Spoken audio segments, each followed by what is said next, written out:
नमस्कार दोस्तों, स्वागत है आपका इस वीडियो में। दोस्तों हम इस वीडियो में जानेंगे कि कैसे हम EC2 इंस्टेंस जो टाइप हमने पिछली वीडियो में डिप्लॉय करे थे T2 माइक्रो, ठीक है। इस वीडियो में हम जानेंगे दोस्तों ये होता क्या है इंस्टेंस टाइप। मैंने पिछली वीडियो में इतना डिटेल में नहीं बताया था। इस वीडियो में मैं इंस्टेंस टाइप के ऊपर ज़्यादा ध्यान देने वाला हूँ। अच्छे से समझेंगे दोस्तों कंसेप्ट क्या होता है, और आप भी इस वेब सर्विस को अपने एग्जाम्स के अंदर दोस्तों बहुत अच्छे से यूज़ कर पाओगे और समझ पाओगे एक्चुअल में कंसेप्ट क्या है। ठीक है दोस्तों। तो और दोस्तों जिनको भी अमेज़ॉन के जो भी अब सर्टिफिकेशंस दे रहे हैं, सर्टिफिकेशन एग्ज़ाम दे रहे हैं, अगर आप दोस्तों कंसेप्ट अच्छे से समझ जाओगे तो मुझे नहीं लगता कि आपको कोई भी चीज़ एडिशनल चाहिए होगी उस एग्ज़ाम को क्रैक करने के लिए। और दोस्तों तो समझते हैं दोस्तों EC2 इंस्टेंस होता क्या है। तो सबसे पहले तो दोस्तों एग्जाम्पल लेते हैं दो बंदों का। एक बंदा है दोस्तों जिसको अपनी एक ई कॉमर्स साइट बनानी है, ठीक है। ई कॉमर्स साइट बनानी है, अमेजोन हो गई, फ्लिपकार्ट हो गई, ठीक है। ये मैं एक मतलब एग्जांपल ले लेता हूँ, फ्लिपकार्ट हो गई, अमेजोन हो गई, ठीक है। ये एक हमारे ई कॉमर्स साइट है। ये बंदे को चाहिए कि मेरी एक ऐसी ई कॉमर्स साइट मेरे को आप बना के दे दो, ठीक है। दूसरे यूज़र को देखते हैं।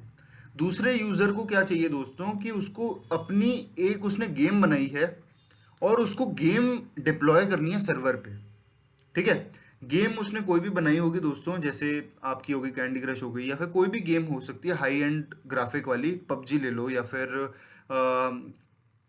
क्लैश ऑफ क्लैंस ले लो। ये सारी सर्वर पे ही चलती हैं दोस्तों। देखा होगा आपने, इंटरनेट कनेक्शन का होना ज़रूरी होता है जब भी आप इन गेम्स को खेलते हो, ठीक है। तो दोनों की दोस्तों रिक्वायरमेंट अलग अलग है। तो अब क्या है दोस्तों, दोनों की रिक्वायरमेंट अलग है तो दोनों का जो काम होगा हार्डवेयर के ऊपर वो भी अलग होगा। तो ये हम क्या कैसे इंस्टेंस चुने कि हमें अपने मतलब अपनी यूजेबिलिटी के हिसाब से हमें चीज़ें मिले, ठीक है। तो जैसे अब गेमिंग में आपको दोस्तों क्या क्या चीज़ें चाहिए होती हैं, सबसे पहले तो ग्राफिक कार्ड जिसको मैं बोलता हूँ GPU, ठीक है। ग्राफिक कार्ड की जो प्रोसेसिंग पावर होती है दोस्तों वो ज़्यादा चाहिए होती है गेमिंग के परस्पेक्टिव से। वीडियो एडिटिंग हो, कोई भी सारी आप एनिमेशन जितनी में भी देखते हो सब में आप देखते हो ना ग्राफिक कार्ड कितने अच्छे होते हैं, है ना। ग्राफिक्स कितने अच्छे होते हैं, तो उसके लिए उसको बनाने के लिए या फिर उसको यूज़ करने के लिए उसका इंटरफेस अच्छा लगने के लिए हमें ग्राफिक कार्ड की रिक्वायरमेंट होती है। तो सबसे पहली तो चीज़ दोस्तों ग्राफिक कार्ड की आ गई। दूसरी आ गई दोस्तों रैम। रैम चाहिए दोस्तों, रैम बहुत अच्छी चाहिए होती है, कम से कम अच्छी। और हाई एंड गेम्स के लिए दोस्तों आपने देखा होगा कि आजकल फ़ोन भी 8-8 GB रैम के आ गए हैं गेम्स के लिए, ठीक है। तो हमें सर्वर के ऊपर दोस्तों बहुत अच्छी प्रोसेसिंग करनी होती है, क्योंकि क्या होता है दोस्तों, एक सर्वर के ऊपर एक नहीं बल्कि लाखों यूजर्स होते हैं जो उस चीज़ को एक्सेस करते हैं, ठीक है। तो रैम भी हमें हाई चाहिए। मेमोरी चाहिए होती है दोस्तों, जो भी आप यूज़र मेमोरी जनरेट करता है, ठीक है। आप गेम को सेव करते हो दोस्तों, वो मेमोरी आपकी सेव होनी चाहिए इंस्टेंटली, ठीक है। तो ये सारी चीज़ें देख रहे हो आप दोस्तों कि कितनी ज़्यादा रिक्वायरमेंट होती है हमें यहाँ पे ऑप्टिमाइजेशन की, प्रोसेसिंग की, ठीक है। अब दोस्तों बात करते हैं पहले वाले यूज़र की। तो यहाँ पे हमें जीपीयू की इतनी रिक्वायरमेंट नहीं होगी जितनी हमें मेमोरी और रैम की होती है, ठीक है। कि अब हमें मेमोरी चाहिए इस जो भी हमारी शॉपिंग कार्ट में है, डिटेल्स हैं, ठीक है। रैम हमें चाहिए दोस्तों कि ताकि हमारी जो प्रोसेसिंग है, मतलब जब भी हमारी रिक्वेस्ट हैं तो वो हैंडल कर पाए, अच्छे खासा ट्रैफिक वो भी हैंडल कर पाए। तो रैम के पर्सपेक्टिव में हमें ज़्यादा चाहिए। तो मैं आपको बस बेसिक कंसेप्ट बता रहा हूँ कि दोस्तों हर जगह पे हार्डवेयर रिक्वायरमेंट हमारी मैटर करती है। तो ये जो EC2 इंस्टेंस टाइप है, यही तो चीज़ बताने वाला है। वो क्या बताने वाला है कि मेरे को अपनी यूज़ केस के हिसाब से मुझे अपने हार्डवेयर सिलेक्शन में इतनी अच्छी मदद मिल जाए ताकि मैं अपने आगे वाले काम, आप जब एक आर्किटेक्चर बनाते हो तो दोस्तों आपके ऊपर होता है, जिम्मेदारी होती है कि आपको कौन सा इंस्टेंस टाइप चुनना चाहिए, ठीक है। ताकि आपकी कम से कम बिलिंग हो। ये भी ना हो कि आपका रिक्वायरमेंट कम है लेकिन आपने इतना ज़्यादा एक्सपेंसिव EC2 इंस्टेंस ले लिया तो कि आपकी कॉस्ट ROI भी आपकी इम्पैक्ट होगी, ठीक है। ये बिजनेस पर्सपेक्टिव है दोस्तों, इसको हम बाद में समझेंगे। अभी तो समझते हैं कि जितनी हमें हमारी रिक्वायरमेंट है उसके हिसाब से कैसे हम डिज़ाइन करें। तो उसके लिए दोस्तों बहुत सारे EC2 इंस्टेंस टाइप्स आते हैं। तो अब जैसे दोस्तों मैं दिखाता हूँ आपको। अब जैसे अब हम एक एग्जांपल ले लेते हैं दोस्तों, कि जैसे मेरे पास ये EC2 इंस्टेंस टाइप है। तो सबसे पहले तो ये समझते हैं दोस्तों, ये जो चीज़ें होती हैं, ये वाली, ये जो चीज़ें हैं हमारे पास, ये इसका मतलब क्या है? ठीक है, इसका मतलब क्या है? ये T2 डॉट नैनो, क्या चीज़ ये डिपेक्ट कर रही हैं? क्या चीज़ डिपेक्ट कर रही हैं? तो इसको भी बाद में समझते हैं। तो सबसे पहले तो देखते हैं कि ये जो इंस्टेंस टाइप है, इसमें हमें एक CPU मिल रहा है। ठीक है, CPU क्रेडिट्स पर आवर हमारे को 3 मिल रहे हैं। मेमोरी में मिल रही है GB में 0.5। EBS ये हमें हमारे को स्टोरेज मिल रही है एक EC2 इंस्टेंस की। तो लेट अस सपोज आपने एक EC2 इंस्टेंस, एक वर्चुअल मशीन बनाई, और इसके साथ आपको जो डेटाबेस मिल रहा है वो आपको EBS वाला मिल रहा है। ये आप चेंज कर सकते हो दोस्तों अपने पर्सपेक्टिव, अपने रिक्वायरमेंट के लिए। ये तो बस अभी एक एग्जाम्पल है। जब नेटवर्क परफॉर्मेंस इसमें क्या है दोस्तों, लो है, मतलब इतनी ज़्यादा नेटवर्किंग की ज़रूरत नहीं है आपको। लेट अस सपोज दोस्तों कि आपके बहुत सारे EC2 इंस्टेंस हैं। तो लो नेटवर्क का मतलब है जो हमें हमारा एक जो EC2 इंस्टेंस है वो दूसरे के ऊपर मतलब इतना ज़्यादा डिपेंडेंट नहीं होना चाहिए। नेटवर्क का मतलब क्या होता है दोस्तों, दोनों के बीच में कम्युनिकेशन चैनल होता है। तो कभी कभार क्या होता है कि हमारे को डेडिकेटेड 5-6 मशीन्स चाहिए होती हैं, जिनको हमारे को रिस्पॉन्स चाहिए होती है हर एक प्रोसेस के एंड की। लेट अस सपोज मैं आपको इस तरीके से समझाता हूँ। ये हमारे पास बहुत सारी EC2 इंस्टेंसेस हैं, और ये सारी एक दूसरे के साथ कनेक्टेड हैं एक सबनेट के अंदर। ठीक है, आप बस ये समझो, अभी ये एक सारी एक दूसरे के साथ कनेक्टेड हैं। इस EC2 इंस्टेंस का एक आउटपुट आएगा जो कि डिपेंडेंट होगा इस आउटपुट के लिए। इसका आउटपुट चाहिए होगा हमें यहाँ पे, इसका आउटपुट चाहिए होगा हमें यहाँ पे, मतलब ऐसे इंटरकनेक्टेड होंगे ये। तो इसमें क्या है दोस्तों, नेटवर्किंग हमें स्ट्रांग चाहिए, क्योंकि ये एक दूसरे के साथ बातें कर रहे हैं। ठीक है, EC2 इंस्टेंस। तो जब हम एक पाइपलाइन बनाते हैं बेस्ड अपॉन आवर रिक्वायरमेंट, तो यहाँ पे हमें हाई लेटेंसी चाहिए, मतलब हाई नेटवर्किंग पावर चाहिए। ठीक है, लो लेटेंसी और हाई नेटवर्किंग हमें चाहिए होती है। लेटेंसी का मतलब होता है दोस्तों कि डिले ना हो मैसेज पहुंचने में एक दूसरी जगह। तो ये हमने पहले ही देखा हुआ है। तो दोस्तों अब ये समझते हैं कि ये जो हमने बताया आपको T2 नैनो, ये होता क्या है। ठीक है, तो इसको अच्छे से समझते हैं अभी। तो सबसे पहले तो ये समझते हैं दोस्तों, ये जो हमारा मीनिंग है T2.2x लार्ज, इसका मतलब क्या है। तो सबसे पहले तो हम T को लेते हैं यहाँ पे। T का मतलब होता है दोस्तों आपका इंस्टेंस क्लास, कौन सी क्लास को डिपेक्ट करता है। यहाँ पे जो ये T हमें दिया हुआ है, ठीक है, ऐसे लिखा होता है ना T2.x लार्ज, आप इसको 3 भाग में डिवाइड कर दो। ठीक है, ये और ये होता है आपका इंस्टेंस क्लास। ओके, ये होती है आपकी जनरेशन। मैंने लिखा हुआ है दोस्तों जनरेशन, मतलब कौन सी जनरेशन का है। आपने देखा होगा कि जनरेशन होता है i3, i5, i6, है ना, लैपटॉप्स में आता है। और ये दोस्तों समय के साथ साथ ना चेंज होते रहते हैं, जितनी अवेलेबिलिटी होगी। जैसे अब नए नए हार्डवेयर आ जाते हैं अमेजोन के पास, उन्होंने हार्डवेयर, हर तरीके के हार्डवेयर होते हैं दोस्तों अमेजोन के पास। ठीक है, AWS के पास हर तरीके के होते हैं, आप देख पाओगे वहाँ पे इतने सारे इंस्टेंस टाइप हैं। आप अपनी रिक्वायरमेंट बताओ और आपकी फिट हो जाएगी, हर एक रिक्वायरमेंट होती है इनके पास। T2x लार्ज का मतलब होता है दोस्तों size with in that instance, कि कितना साइज है उसका। 2x लार्ज है, साइज ऑफ द इंस्टेंस आप बोल लो, साइज ऑफ द इंस्टेंस ये आपको डिपेक्ट करता है। लार्ज चाहिए, स्मॉल चाहिए, ठीक है, नैनो चाहिए, माइक्रो चाहिए। हम जैसे माइक्रो T2 माइक्रो अपनी एग्जाम्पल के लिए ले रहे हैं, तो ये वाली चीज़ है दोस्तों। ठीक है, आई होप दोस्तों ये समझ आ रहा होगा आपको। ठीक है, तो अब देखते हैं दोस्तों कि कितने टाइप के होते हैं हमारे पास। ठीक है, अब जैसे आप यहाँ पे एग्जाम्पल ले सकते हो कि हमारे पास कितने पर्पस होते हैं, मतलब हमारा पर्पस क्या है। तो अब हम डिटेल में स्टडी करेंगे कि हर एक इंस्टेंस टाइप किस किस टाइप का होता है। ठीक है, तो सबसे पहला आता है हमारा दोस्तों जनरल पर्पस। ठीक है, जनरल पर्पस होता है हमारा नॉर्मल यूज़ के लिए, कि आपने एक ई-कॉमर्स साइट ली, ठीक है, या फिर आपकी एक कोड रिपोजिटरी जैसे गिटहब हो गया दोस्तों, आपने अपना गिटहब, अपनी एक प्राइवेट लोकल कोड रिपोजिटरी बनानी है। ठीक है, आप नहीं चाहते कि आपको कोई गिटहब या इन जैसी साइट्स का यूज़ करना पड़े। आपको बस चाहिए कि अपना खुद का एक कोड रिपोजिटरीज हो आपकी सारी, ठीक है, जहाँ पे आप अपने रिपोजिटरीज को होस्ट कर सको। आपके सर्वर्स हों, वेब सर्वर्स हों खुद के। वेब सर्वर्स का मतलब हो गया दोस्तों आपकी ई कॉमर्स साइट कहाँ पे होस्ट हो रही है। तो नॉर्मल यूटिलाइजेशन, मतलब मैं ये नहीं बोलूँगा दोस्तों कि बहुत ज़्यादा रिक्वेस्ट के लिए, एक नॉर्मल आपने अपनी वेबसाइट बनाई हुई है प्रोडक्ट बेस्ड, जहाँ पे इतने ज़्यादा यूज़र नहीं आते, मतलब मंथली के 100 आ गए, 1000 आ गए, इस तरीके से। तो यहाँ पे दोस्तों हम जनरल पर्पस के लिए यूज़ करेंगे जो मॉडरेट CPU यूटिलाइजेशन लेते हैं, जिसमें आपका 2 GB 1 GB रैम में आपका काम हो जाएगा। ठीक है, तो ये आपकी सारी क्लासेस हैं दोस्तों मॉडरेट में।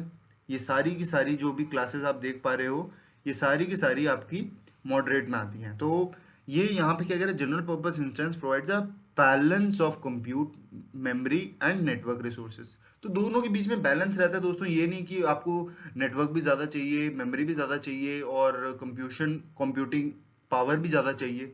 सब एक बराबर होते हैं, ठीक है। लो मेमोरी भी नॉर्मल जितनी आपको चाहिए होती है, जैसे आप T2 माइक्रो का एग्जांपल ले लो आप, ठीक है। तो हमने देखा है T2 माइक्रो में कितने 1 GB रैम होती है, 1 GB I think hard disk भी इतने की होती है, EBS वॉल्यूम भी 0.5 होती है ना। तो स्टोरेज और लो लेटेंसी होती है। तो नॉर्मल पर्सपेक्टिव से जैसे हमें यूज़ करना होता है फॉर मतलब लर्निंग के लिए, या फिर आप ये बोल लो कि नॉर्मल पर्पस के लिए हम ये यूज़ कर सकते हैं। तो जनरल पर्पस ये हो गया। दूसरा आता है दोस्तों हमारी हाई कंप्यूटेशन, मतलब कंप्यूटर ऑप्टिमाइज्ड। इसमें क्या आता है दोस्तों कि जब हमारी instance are deal for computing bond bound application that benefit from high performance processing, जिनकी दोस्तों प्रोसेसिंग पावर बहुत ज़्यादा होती है। अब मैं आपको ये बोलूंगा, जैसे अब गेमिंग का मैंने एग्जांपल आपको बताया था दोस्तों, कि हमें इंस्टेंटली पता चल जाता है ना गेमिंग सर्वर्स में कौन बंदा कितनी जल्दी मर गया। मतलब आपने किसी को शूट किया या फिर किसी को हरा दिया, तो आपको एकदम से फीडबैक मिलने लग जाता है ना दोस्तों। ये आपने देखा है आपको फीडबैक कितना जल्दी मिलता है। तो आपकी इसमें परफॉर्मेंस हाई होती है और नेटवर्क भी बहुत ज़्यादा अच्छा होता है। इसमें लो लेटेंसी होती है। लो लेटेंसी का मतलब है आपको समय नहीं लगता ज़्यादा पता करने में कि वो वाले बंदे का स्कोर क्या है। ठीक है, तो ये चीज़ आप समझो इन सारी चीज़ों को। और परफॉर्मेंस हाई होती है दोस्तों क्योंकि हम गेम खेल रहे हैं, तो ऑब्वियसली आपने देखा होगा जब भी आप अपने लोकल में भी गेम खेलते हैं तो कितना गर्म हो जाता है हमारा कंप्यूटर। तो सारी कंपटीशन पावर्स लगती हैं दोस्तों। तो ये सारी चीज़ें, और दोस्तों यही नहीं, गेमिंग का ही नहीं ले रहा मैं बोल रहा हूँ मशीन लर्निंग एप्लीकेशंस दोस्तों। ठीक है, आपने देखा होगा टेस्ला, है ना। इसको इसके अंदर भी जो टेस्ला है उसके अंदर भी एक कंप्यूटर सॉफ्टवेयर होता है जो कि एक इंटरनेट के साथ कनेक्ट होता है, जिसमें आपको ट्रैक कर सकते हो अपनी टेस्ला को, या फिर जितने भी आजकल स्मार्ट कार्स आ रही हैं आप ट्रैकेबल बन गई हैं आजकल, जो कि सेल्फ ड्राइविंग कार्स है। सारी चीज़ें दोस्तों इन्हीं चीज़ों पे तो बनती है। हाई परफॉर्मेंस इसमें चाहिए होता है, क्योंकि अगर आप मशीन लर्निंग एप्लीकेशंस को अगर आप डिप्लॉय करते हो तो उसके लिए आपको बहुत ज़्यादा प्रोसेसिंग पावर की चाहिए होती है रिक्वायरमेंट, क्योंकि आप एक मशीन को समझाना दोस्तों बहुत सारे डेटा के साथ, ये बहुत ज़्यादा कंप्यूटेशन पावर का यूज़ करते हैं। तो ये होती है हमारी हाई परफॉर्मेंस, जिसमें आप देख सकते हो कि सी सीरीज आती है, C7G, C6G। आपको एग्जाम्स में ये पूछे जाएंगे दोस्तों कि व्हाट इज, आपको एग्जाम्पल दे दिया जाएगा कि C5 अगर इंस्टेंस टाइप है तो ये किस टाइप का इंस्टेंस टाइप है, कंप्यूट ऑप्टिमाइज है, जनरल पर्पस है, मेमोरी ऑप्टिमाइज है। तो इस तरीके से आपको दिमाग में रहना चाहिए कि किस टाइप का हम कौन सा यूज़ कर सकते हैं। ठीक है, और कभी कभार दोस्तों केस स्टडीज़ के ऊपर भी आते हैं बहुत ज़्यादा। तो आपको समझ आना चाहिए कि अगर उन्होंने यूजर स्टोरी दी है कि जिसमें परफॉर्मेंस में कुछ ज़्यादा चाहिए, तो उसमें हम ये सारी चीज़ें यूज़ कर सकते हैं। मेमोरी ऑप्टिमाइज देखते हैं दोस्तों। मेमोरी ऑप्टिमाइज का मतलब है design for delivery fast performance for workload that process large data set. अब दोस्तों हमारी बात सिर्फ और सिर्फ प्रोसेसिंग की नहीं है। अब हमारे को देखना है कि दोस्तों हमारे पास इतना ज़्यादा डेटाबेस है, ठीक है, आपको इनसाइट जनरेट करनी है इस डेटा सेट के साथ। ठीक है, जैसे आपने सुना होगा हडूप, बहुत सारा डेटा है। मतलब आप ये बोल लो एक टेबल है जिसके अंदर आपके पास 1 करोड़ लोगों के आपके पास डेटाबेस है, आपको उसको प्रोसेस करना है।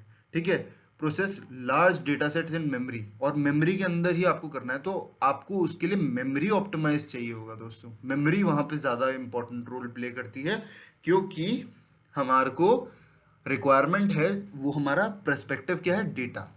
हमें प्रोसेसिंग भी चाहिए, बट ज़्यादा अभी क्या रिक्वायरमेंट है, डेटा। तो कुछ ऐसा इन्होंने ऑप्टिमाइजेशन पहले से ही इन्होंने अपने इंस्टेंस टाइप में बनाई हुई है कि आपके यूज केस के हिसाब से इन्होंने पहले से ही ये इंस्टेंस टाइप बना के रखे होते हैं। बस आप जाओ, आर सीरीज देख लो, यहाँ पे एक्स देख लो, एक्स इंस्टेंस टाइप देख लो, ठीक है। ये देखो जी भी होता है, हाई मेमोरी। सो ये सारे इंस्टेंस टाइप आप ले सकते हो अपनी परफॉर्मेंस मेमोरी ऑप्टिमाइजेशन को देखने के लिए। दूसरी आती है दोस्तों स्टोरेज ऑप्टिमाइजेशन, ठीक है। स्टोरेज ऑप्टिमाइजेशन में क्या होता है, storage optimization instance are designed for workloads that require high sequential read and write access to very large data sets on local storage. अच्छा दोस्तों, यही बहुत इंपॉर्टेंट चीज़ है। आपने देखा होगा दोस्तों, बैंकिंग यूपीआई पेमेंट्स होती हैं आपकी, ठीक है। यूपीआई पेमेंट्स होती है हमारी। तो यूपीआई पेमेंट्स जब हम करते हैं दोस्तों, तो हमें कितने सारे ट्रांजैक्शंस होते हैं। अगर आप एक बिजनेस चला रहे हो तो मल्टीपल ट्रांजैक्शंस होंगे आपके, ठीक है। तो उसके लिए देख रहे हो आप दोस्तों, maximize the number of transaction processing per second. एक एक सेकेंड में जब आपकी इतनी रीड एंड राइट ऑपरेशंस हो रहे हैं, तो उस चीज़ के लिए आपको स्टोरेज ऑप्टिमाइजेशन इंस्टेंस की रिक्वायरमेंट होगी, ठीक है। तो ये देखो आप, high compute performance and high network throughput. दोस्तों थ्रूपुट ज़्यादा चाहिए होगा, क्योंकि देखो एकदम से हमें मैसेज चाहिए होता है ना कि हमारे बैंक बैलेंस अपडेट हो गया, तो उसके बेस पे हमें स्टोरेज ऑप्टिमाइज चाहिए होगा। Workload that require very fast access to medium size data set on local storage such as search engine and data analytics tool. और हमारे पास यहाँ पे मीडियम साइज का डेटाबेस होगा, ये नहीं कि हमारे पास बहुत ज़्यादा हो गया।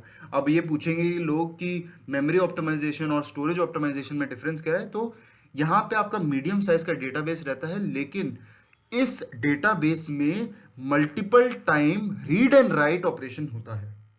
वहां पे दोस्तों आप प्रोसेस करते हो पहले से ही पड़ा हुआ डेटा मेमोरी ऑप्टिमाइजेशन में, ठीक है। दोनों में बहुत डिफरेंस है दोस्तों, ये पूछा गया है एग्जाम्स में, और ये आप इंस्टेंस टाइप जरूर पढ़ लेना, ठीक है।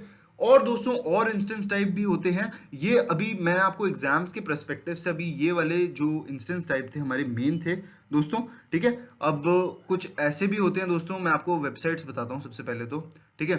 तो सबसे पहले तो मैं आपको ये वाली बताता हूँ, ये अमेजोन की अपनी है वेबसाइट। आप यहाँ पे अमेजोन EC2 इंस्टेंस टाइप डालो, तो आप अमेजोन की अपनी साइट पे आ जाओगे, जहाँ पे दोस्तों यहाँ पे general purpose, compute optimize, memory optimize, storage optimize, जो मैंने आपको पहले ही कवर कर दी हैं। यहाँ पे होता है एक्सेलरेटेड कंप्यूटिंग, ठीक है। इंस्टेंस फीचर्स क्या होते हैं, ये भी आपको अगर डिटेल में पढ़ना है तो आप पढ़ सकते हो दोस्तों, फॉर योर प्रोजेक्ट रिक्वायरमेंट्स। अभी जो हमारे लिए सबसे मेन होते हैं वो ये 4 ही होते हैं, स्टोरेज, मेमोरी, कंप्यूट और जनरल पर्पस, जो सबसे ज़्यादा पूछे जाते हैं एग्जाम्स में आपके लिए। और नॉर्मली दोस्तों अपनी नॉलेज को बढ़ाने के लिए भी आप ये सारे रिसोर्सेज को पढ़ सकते हो कि कौन कौन सी जनरेशन और कौन कौन से इंस्टेंस टाइप यहाँ पे अपडेट होते हैं, रहते हैं रेगुलर बेसिस पे, ठीक है। और दोस्तों अब हमारे मैं आपको एक और चीज़ बताता हूँ कि अब जैसे हमें एक चीज़ चाहिए कि हमारे कम से कम पैसे लगें, ठीक है। ये सारी चीज़ें भी बहुत लोग बच्चों को डाउट आता है कि हमारे पैसे कितने लग जाएंगे, ठीक है। अगर हम अपना खुद का भी बिजनेस चलाना चाहते हैं या फिर हम खुद भी अपनी वेबसाइट डिप्लॉय करना चाहते हैं, तो आप दोस्तों यहाँ पे आके देख सकते हो, ये एक instance.vantage.sh है। अगर दोस्तों आपको ये नहीं मिलता तो आप यहाँ पे डाल सकते हो Amazon EC2 इंस्टेंस प्राइसिंग, ठीक है। गूगल पे आप ये सर्च करोगे तो आपको पास बहुत सारी साइट्स हैं दोस्तों जो अपनी डिटेल देती हैं। तो यहाँ पे आप देख सकते हो दोस्तों कि हर एक इंस्टेंस टाइप के अकॉर्डिंग आपको बिलिंग आवर्स मिल जाएगी, बेस्ड अपॉन, जैसे मैंने आपको बताया आपकी गेमिंग है तो C सीरीज आप देखोगे, ठीक है। स्टोरेज है X सीरीज देखोगे, ठीक है। मेमोरी ऑप्टिमाइजेशन है, तो ये सारी चीज़ें आप यहाँ पे फिल्टर कर सकते हो अपने लोकेशन के पर्सपेक्टिव से। कहीं पे भी आप रहते हो, चाहे आप नॉर्थ साइड में रहते हो, साउथ साइड में रहते हो, कहीं पे भी हम देख सकते हैं उसके अकॉर्डिंग कि हमारी कॉस्टिंग कितनी आएगी पर आवर बेसिस पे। आई होप दोस्तों ये आपको वीडियो अच्छा लगा होगा। ऐसी मोर वीडियोस देखने के लिए दोस्तों हमारे चैनल को ज़रूर सब्सक्राइब करिएगा, ताकि मैं आपको हिंदी में दोस्तों इतना आसान कंटेंट बना दूंगा आपके लिए, हर एक सर्टिफिकेशंस आसान बना दूंगा मैं। धन्यवाद दोस्तों वीडियो देखने का।